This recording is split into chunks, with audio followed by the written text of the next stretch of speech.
ಈ ಕವನದ ಹೆಸರು ಆಷಾಢ ಮಾಸ. ಇದನ್ನು ಬರೆದವರು ಅರಟಿ ಅನಿಲ್ ಕುಮಾರ್. ಇದರ ಬರವಣಿಗೆ ವೆಂಕಟರತ್ನ ಸಿ.ಎ. ಕೃಷಿಯಿಂದ ಆಗಮನವಾಯಿತು ಆಷಾಢ ಮಾಸ.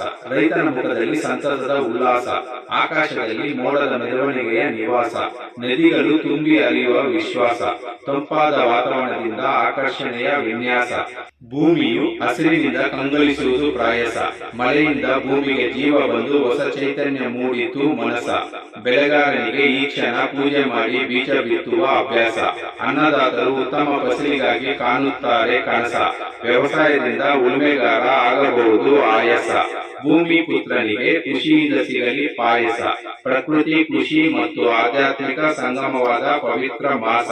ಆಗ ತಾನೇ ಮದುವೆಯಾದವರು ಈ ಮಾಸದಲ್ಲಿ ಆಗಬೇಕು ಸನ್ಯಾಸ. ಹೊಸದಾಗಿ ಮದುವೆ ಆದವರಿಗೆ ಪ್ರತಿ ಕ್ಷಣವೂ ವನವಾಸ. ಅತ್ತೆ ಸೊಸೆ ಈ ಮಾಸದಲ್ಲಿ ದೂರವಾದ ಮೇಲೆ ಉಪವಾಸ.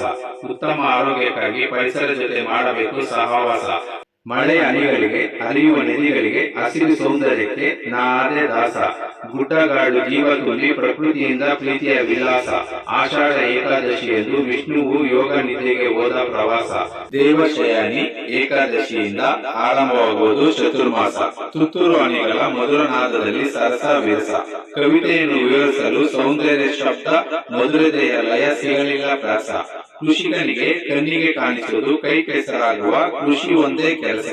ಕಷ್ಟ ಸುಖ ಲಾಭ ನಷ್ಟ ಅರಿವಿಲ್ಲದ ಬೇಸಾಯಗಾರನಿಗೆ ಕಾಯಕವೇ ಕೈಲಾಸ.